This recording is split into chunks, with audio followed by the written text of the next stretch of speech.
of the ASB Voice of the Expert series, we have with us Professor S Sankaranarayanan, known to all as Shanky. He is a BTech from IIT Madras and an alumnus of the Indian Institute of Management, Ahmedabad. Dr. Sankaranarayanan holds a PhD from the Card School of Business and has taught at the University of Kansas, University of Pittsburgh, and the State University of New York at Albany, at which he continues to be associated with. Shanky has over 10 years corporate experience both in India and the US. He has worked with the Tatas and the Murugappa Group in India and with trailblazing IT companies in the US. Dr. Sankaranarayanan is a well-published thinker. His areas of work encompass accounting, finance, and strategy. Welcome to the ASB Voice of the Expert series. Thank you, Hareesh. Sir, obviously the recent financial crisis and its impact on the economy is foremost in many minds. What lessons have to be learned and what should be done to avoid future catastrophes? As you know, the recent crisis originated in the USA and went all over the world, including it touched India in some ways. Essentially, some time ago, Alan Greenspan mentioned that the investors have this irrational exuberance, and essentially what happened in this particular instance was not only irrational but also bordering on illegal exuberance and illegal activities and so on. Essentially, they just expanded the securitization industry to beyond normal comprehension. There were these credit default swaps and collateralized mortgage obligations and debt-backed securities and all that stuff, essentially originating from home mortgages. And when the home mortgages were given at the time just to boost up the economy to subprime borrowers, in other words, people that had some difficulty but they're below the prime quality. When the going was good, it was good, but when the going got a little bad, which is when the market took a little dive, all these securities started deflating and losing its value. So everybody started, it's like a pack of cards, one falls, another falls, another falls, and ultimately ended up in a very big banking crisis. And these people didn't even know the extent or the nature of the security they themselves created. Because many of these credit default swaps were so money in dollars, and this company AIG apparently ended up having a liability of almost like 60, 70, not 60, 70, almost like 3, 4, 5 trillion dollars. So it's really a huge problem that came about. But again, the underlying cause is some uncontrolled activities, unregulated or unsupervised type of things.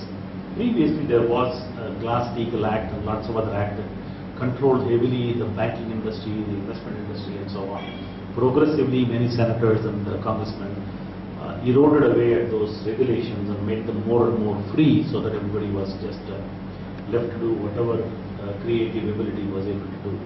And that is the problem. Now, the steps are ahead now to bring in some regulation, bring in some oversight, bring in some control, and therefore this kind of uncontrolled activity will not happen again. So that is the lesson we got. What is India's unique position in the crisis as well as its quick recovery? Is this position sustainable? India, as I just said, this whole crisis touched India. I don't think it kind of impacted to the extent that India was affected in a very adverse manner. The key in India as to why it did not bother so much is that in India, due to the culture, due to the tradition, Indian companies as well as Indian households are somewhat,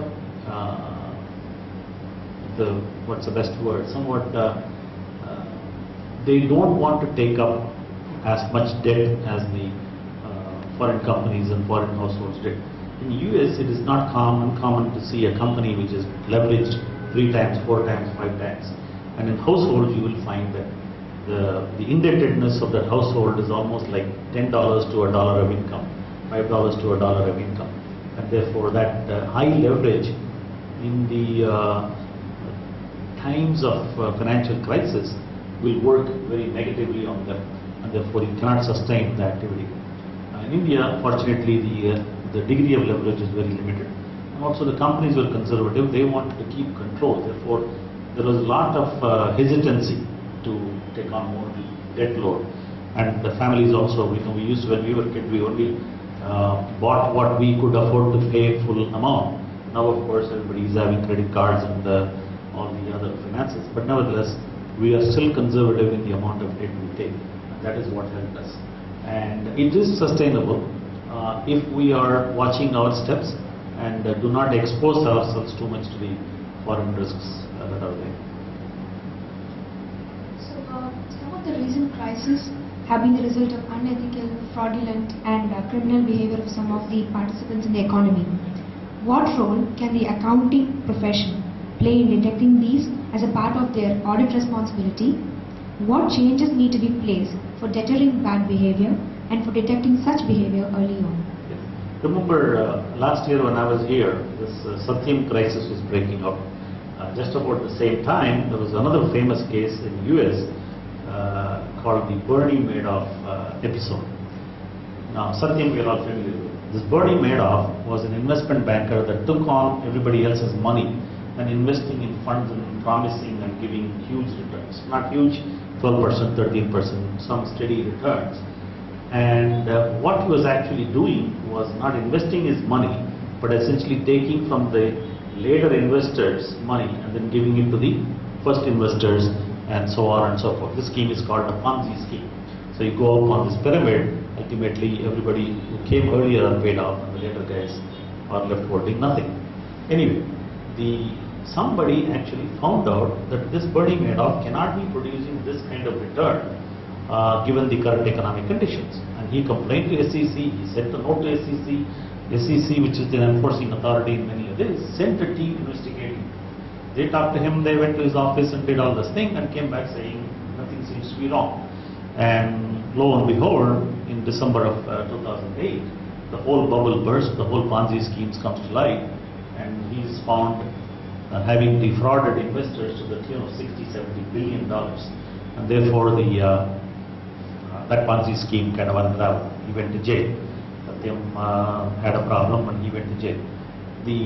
What we could have done is have an auditor. Ultimately, auditors are responsible for verifying the veracity of all these financial statements and results.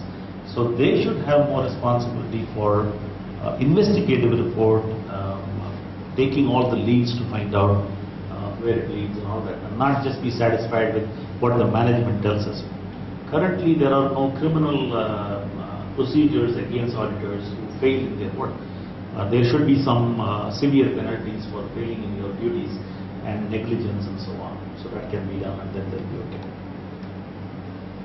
What role can an entering MBA play to be a responsible corporate citizen?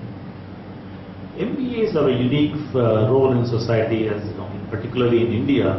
It is a much sought after profession. It's, you hear stories every day in the newspaper that MBA salaries are so high, and IIM Ahmedabad, IIM Bangalore, and many other famous, even ASB salary levels are pretty good.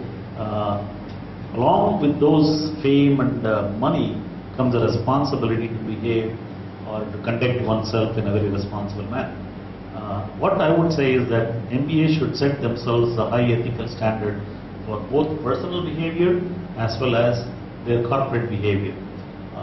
They should make sure that just not the profit or the salary is important. The company should do good, they should do environmentally good products, and in personal life also, they should not go after the money, but ultimately do something good for the country, in country, society, community, and so on. Thank you. Professor Sankaranarayanan, it was a pleasure talking to you. Thank you. Thank you, Hareesh. Thank you, Madhuvanthy. This is R. Hareesh Narayanan, second year postgraduate program in management, Asian School of Business, Trivandrum, along with Madhuvanthy, signing off.